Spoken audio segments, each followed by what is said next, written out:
Bonjour à tous. Alors dans ce deuxième épisode pour débutants, nous allons voir un périphérique particulier, le clavier, qui est quand même essentiel pour pouvoir utiliser un ordinateur. Alors le clavier ici, on le voit dans son grand format, c'est-à-dire avec l'ensemble des touches, plus le pavé numérique. Mais par contre, pour un ordinateur portable par exemple, le pavé numérique ne sera pas nécessaire et donc il va disparaître au profit d'un clavier plus petit. Mais quelles sont les fonctions spécifiques d'un clavier? Pas de panique, j'ai mis des couleurs pour faciliter la visualisation des types spécifiques de touches. Nous avons ici les touches alphabétiques, les touches qui permettent de faire des raccourcis clavier, les bascules majuscules minuscules, la tabulation, l'échappement, toutes les touches de fonction, les touches de caractères spéciaux, les touches de suppression, de validation, de déplacement en jaune, et à droite, tout le pavé numérique. En haut, des touches spécifiques telles que l'arrêt défilement, l'impression d'écran, l'insertion et la pause. Trois voyants nous permettent de savoir si nous sommes verrouillés sur le pavé numérique, sur les majuscules et sur le défilement. Alors, 1, on a vu la souris.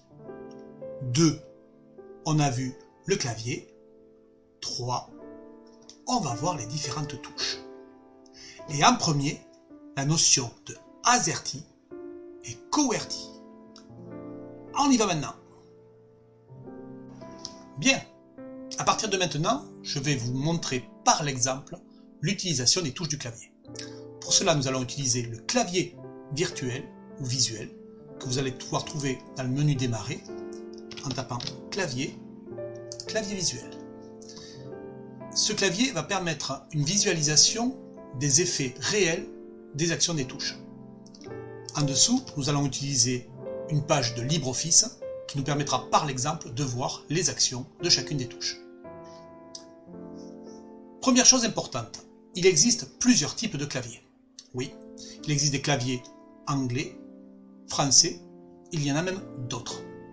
Comment savoir si notre clavier est un clavier français? C'est important également au moment de l'achat. Un clavier français va avoir les 6 premières touches alphabétiques qui vont commencer par les lettres A, Z, E, R, T, Y. On parle alors de clavier de type AZERTY. Un clavier AZERTY est un clavier français.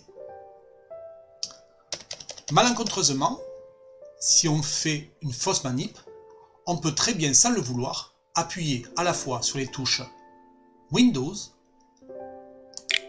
et sur la touche Espace. Si on fait ça, on bascule notre clavier de type français vers type anglais. Et on voit qu'effectivement, les premières lettres sont Q, W, E, R, T, Y. On est donc avec un clavier de type QWERTY. Si on vient avoir fait ça, bien entendu, les touches réelles de votre clavier, elles, n'ont pas changé. Et si on appuie sur notre clavier sur la touche A, on va en réalité écrire la lettre Q. Donc, ça peut poser problème, surtout quand on ne le sait pas au départ. Si ça vient vous arriver, pas de panique. Il suffit de remettre le clavier en clavier français, et pour ça, on réappuie sur la touche Windows, puis sur la touche Espace. Et on voit que le clavier revient en clavier français de type AZERTY. Autre possibilité, en bas à droite, dans votre barre de menu, vous allez voir un menu qui s'appelle FRA, pour français. À ce niveau-là, en cliquant dessus, vous pouvez basculer volontairement, en cliquant sur ENG, vers un clavier anglais. Inversement, une fois qu'il est en ENG, si vous cliquez dessus, vous pouvez rebasculer sur le clavier français FRA. Voilà pour les types de claviers français, anglais ou bien AZERTY et QWERTY. Nous allons maintenant voir le passage de minuscules à majuscules, les suppressions et les validations. C'est maintenant. La touche Maj aussi appelée Shift, permet théoriquement de basculer de minuscule vers majuscule. Elle n'agit qu'une seule fois. Par exemple, si j'appuie sur la touche Shift, le fait d'appuyer sur la lettre A, le A va s'écrire en majuscule. La lettre suivante s'écrira en minuscule. Pour que Maj permette d'avoir des lettres majuscules en permanence, il faut garder le doigt appuyé sur la touche Maj.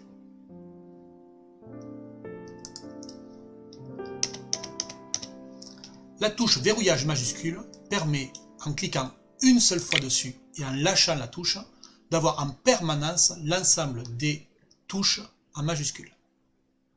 Attention toutefois, si verrouillage majuscule est activé, donc un petit voyant normalement au niveau du clavier indiquera qu'elle est verrouillée, mais dans ce cas, la touche Maj va fonctionner en sens inverse. Je m'explique. Là, si j'appuie sur les touches, elles vont toutes écrire en majuscule. Si j'appuie une fois sur la touche Shift ou Maj, je vais écrire la dernière lettre et uniquement la dernière en minuscule. La touche Maj est donc directement liée au verrouillage majuscule et en inverse le fonctionnement pour une seule fois. La touche verrouillage majuscule verrouille de manière permanente l'ensemble des touches en majuscule ou minuscule. Ça va être intéressant aussi pour un clavier de type portable qui n'a pas de pavé numérique, puisque par défaut, le fait d'activer le verrouillage numérique, on va avoir accès aux chiffres de la ligne supérieure des touches. Par exemple, ici, si je veux taper 123, je vais pouvoir cliquer directement sur les touches 1, 2, 3.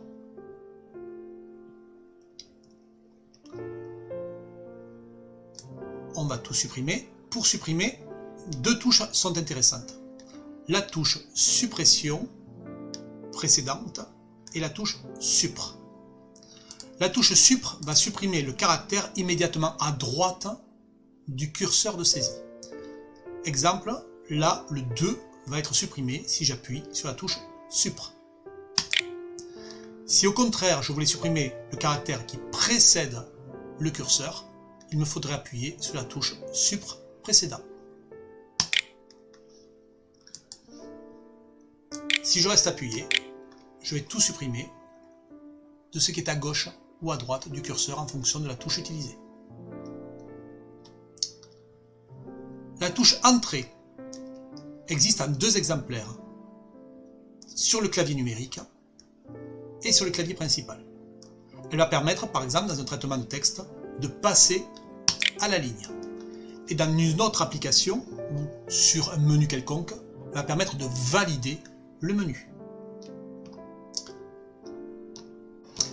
Nous allons maintenant voir comment accéder aux caractères spéciaux et accentués. Pour voir le nom et les touches avec des caractères spéciaux, nous allons dans un premier temps rester en minuscule. En partant du haut gauche du clavier, nous avons la première, le « et » commercial, aussi appelé esperluette. Le « et » accent aigu, double cote, l'apostrophe, la parenthèse ouvrante, le moins, le tiret, le « et » accent grave, le tiret du bas, aussi appelé underscore, le C cédille, le A avec accent, la parenthèse fermante, le égal, le dollar, le U avec accent, l'étoile, également utilisée pour le multiplier, la virgule, le point-virgule, les deux points, le point d'exclamation et tout à fait à gauche, le signe inférieur. Si on passe maintenant en majuscule, on va donc sur les caractères du haut passer sur les chiffres, Caractère spécial ici, on va passer à la ligne, le degré, le plus, la livre, le pourcentage, mu, le point d'interrogation, le point, le slash ou divisé, le signe du paragraphe. Pour obtenir le troisième caractère présent sur les touches spécifiques, on va utiliser la touche AltGr qui va nous permettre d'accéder par exemple sur la touche 2 au caractère tilde. En 3, ça sera le dièse, aussi appelé hashtag en informatique. L'accolade ouvrante, crochet ouvrant, la barre verticale, aussi appelée pipe, l'accent grave, l'anti-slash, barre oblique inversée, qui va être à l'opposition du slash, qui est la division, la conjonction, le arrobase, le crochet fermant, l'accolade fermante et le signe générique monétaire. Nous avons fait le tour des touches particulières, à part une que j'ai volontairement sautée, qui est celle-ci. Elle s'utilise d'une manière un peu particulière. Elle doit être appuyée avant l'utilisation d'une touche alphabétique.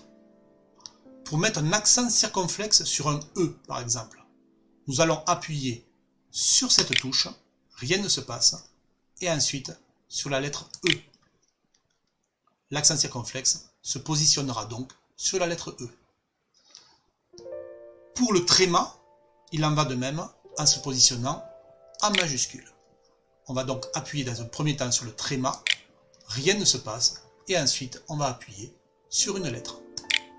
Et on va avoir donc le O majuscule avec le tréma. Voilà. Oui, je sais. Je vous entends d'ici. Certains d'entre vous vont dire il y a des caractères spéciaux que moi j'ai pas vus et je ne sais pas comment les trouver. Eh bien, nous allons le voir maintenant. Le nombre de caractères étant tellement énorme qu'il n'est pas possible qu'ils contiennent tous sur un clavier. Mais grâce à LibreOffice, par exemple, il est possible d'insérer des caractères spéciaux. Et les caractères spéciaux vont être puisés à l'intérieur des polices de caractères. Alors, ce qu'on appelle une police de caractères en informatique, c'est la casse, la forme du caractère. Par exemple, ici, si je descends, je suis dans la police Libération Shérif.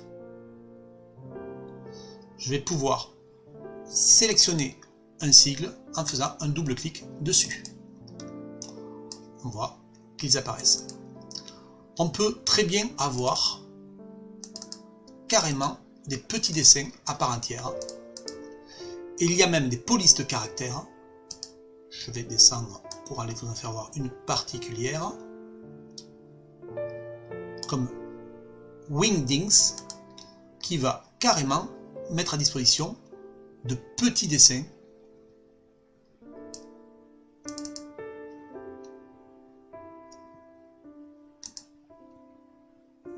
Webdings, par exemple, avec des symboles très particuliers et très originaux. Voilà pour l'ensemble des caractères possibles utilisables. Il existe aussi une autre méthode, c'est l'utilisation de raccourcis spécifiques. Par exemple, si je veux faire un E majuscule accentué, je vais utiliser la touche Alt et un chiffre à côté. Il s'agit par exemple ici de Alt suivi de 144. Chacune des touches particulières va avoir un code particulier. Mais ça, c'est déjà beaucoup plus complexe à apprendre. Nous allons maintenant voir comment mettre des caractères en exposant ou en indice. nous n'avons pas vu à gauche, en haut, la touche avec le petit 2. En fait, c'est le puissance 2. Par exemple, si j'écris 10 et que je veux faire puissance 2, je vais appuyer sur cette touche. Vous allez me dire, bon, pratique, certes, mais si je veux faire en 10 puissance 3, 10 puissance 10 ou 10 puissance 15, ça va être un peu plus compliqué. Effectivement, dans LibreOffice, on a la possibilité, par exemple, si je voulais faire 10 puissance 5, d'écrire le 5, de le sélectionner et ensuite de le passer en exposant. Et pour le passer en exposant, on va utiliser la touche CTRL, puis Maj et P, puissance. Alors vous allez me dire, bon, c'est bien beau, mais ça va, je ne vais pas l'utiliser tous les jours. Eh bien, détrompez-vous. Par exemple, si j'écris Madame, M, alors oui, donc ça c'est important aussi de le voir. Pour revenir en arrière, il faut refaire la même combinaison de touches. C'est-à-dire CTRL, Maj et P. Donc si j'écris M, E, Madame, ben je peux très bien sélectionner le ME final pour le passer en exposant. Donc, je répète, CTRL, majuscule, P.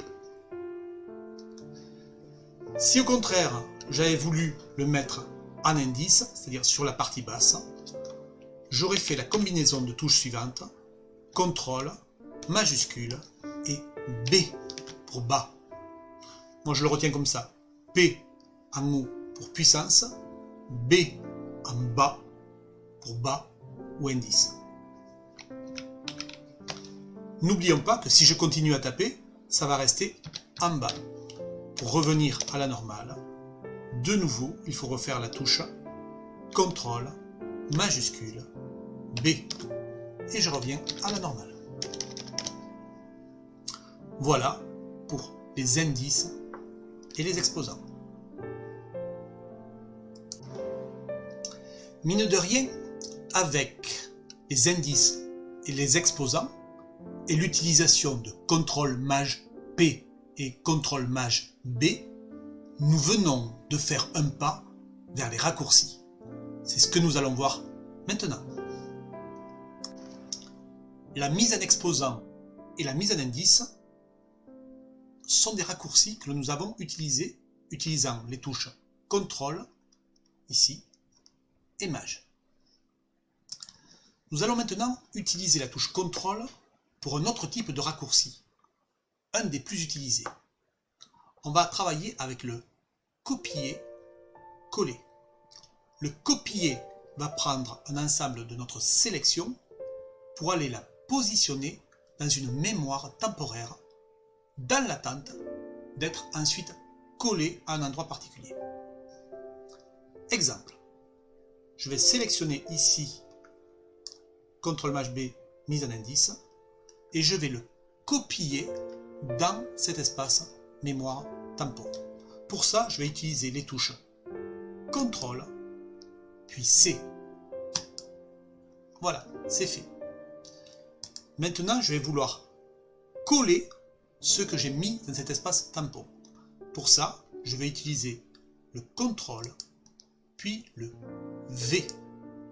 Et je vois qu'en fait, j'ai dupliqué la ligne qui est ici. Je peux le faire autant de fois que souhaité. Si je refais CTRL, V, CTRL, V, ça va copier autant de fois que je le souhaite l'élément copié au départ. Nous pouvons donc dire que CTRL plus C permet de copier la sélection. CTRL plus V permet de coller ce qui a été copié. Autre possibilité, c'est le CTRL plus X. Ça va permettre de couper. Couper, ça veut dire quoi? Si je sélectionne ici, et que je fais CTRL X, ma sélection disparaît. Et par contre, de la même manière que pour le CTRL C, je vais pouvoir malgré tout coller ma sélection parce qu'elle est conservée dans la mémoire tampon. CTRL V et je le colle. Je peux le faire, encore une fois, autant de fois que souhaité.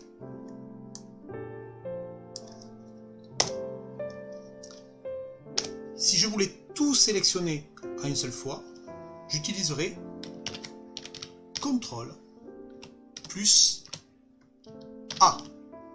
CTRL plus A va sélectionner la totalité de ce qui est présent à l'écran. Par exemple, si je fais CTRL A, on voit que ça sélectionne tout ce qui est présent à l'écran. Je peux ensuite le copier, le coller ou le couper si je le souhaite. Une autre touche assez intéressante, c'est si on a fait des erreurs. J'ai tapé n'importe quoi, je me suis trompé. On va pouvoir utiliser CTRL plus Z. On va l'essayer. CTRL Z, ça annule la dernière action. Et je peux le faire autant de fois que je le souhaite, jusqu'au moment où je me retrouve à l'endroit souhaité. Alors je peux aller en avant, mais je peux aussi aller en arrière. Si je suis allé trop loin en faisant des CTRL Z, je peux faire CTRL plus Y, et là, je vais pouvoir revenir en arrière par rapport à ce que j'ai annulé. Donc, je répète, CTRL plus Z annule la dernière action.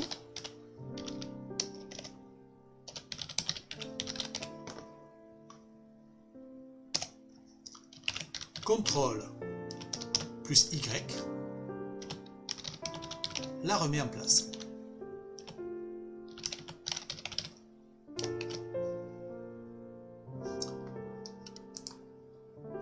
Avec la touche CTRL, on va dire que ce que l'on vient de voir là sont les raccourcis essentiels.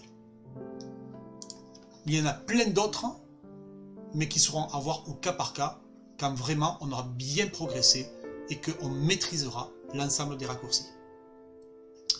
On a vu que la touche Alt permettait également d'accéder à certains raccourcis. Celui que j'utilise le plus souvent par exemple, c'est le Alt avec la touche F4 qui va permettre de fermer, donc Alt plus F4, qui va permettre de fermer une fenêtre.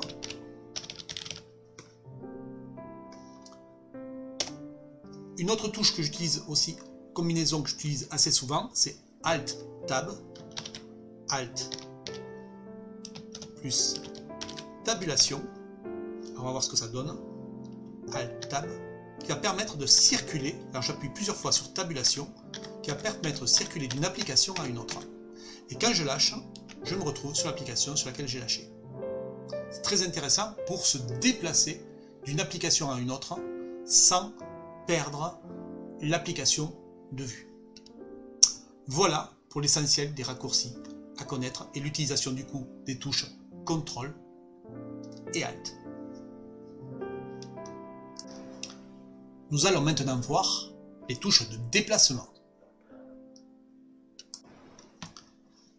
Depuis tout à l'heure, je me déplace à l'intérieur de LibreOffice en utilisant la souris, certes, mais également les touches de déplacement. Le curseur, par exemple, est actuellement juste avant de le copier. Je vais pouvoir le descendre avec les touches du bas, le monter, aller vers la gauche ou aller vers la droite. On peut également utiliser la touche fin pour se positionner en fin de ligne ou début pour se positionner en début de ligne. Il y a également la touche page vers le bas qui nous met en bas de page, ou page vers le haut qui nous met en début de page. Alors c'est le début de page sur ce qui est visible à l'écran.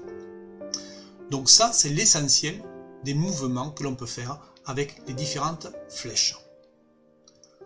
Au niveau de la navigation, le fait de circuler vers la droite ou vers la gauche peut donc être facilité par l'utilisation de ces différentes touches spécifiques.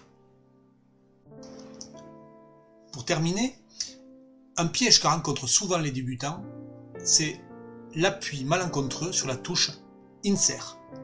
Alors la touche Insert ou insertion va modifier la façon dont va fonctionner le clavier. Par exemple, si je me positionne ici, permet 2, avant le 2. Si j'écris quelque chose, cela va venir s'insérer entre le permet et le 2. Si par contre la touche Insert a été appuyée, je vais maintenant écrire par-dessus le texte et donc effacer tout ce qu'il y a dessous. Pour revenir en arrière, il faut bien entendu réappuyer sur la touche Insert pour revenir en mode d'insertion classique. Donc c'est une touche qui, quand on ne le sait pas, peut nous amener vraiment des questions sur ce qui se passe à l'écran. Voilà, nous avons vu quand même énormément de choses sur le clavier. L'essentiel est là. Certes, nous n'avons pas tout vu, j'ai probablement oublié pas mal de choses, mais l'essentiel est là. Si vous maîtrisez tout ce que l'on vient de voir à l'instant, et vous avez déjà une bonne maîtrise du clavier et des bases de l'informatique. Voilà pour aujourd'hui, à vous de travailler maintenant. À plus tard.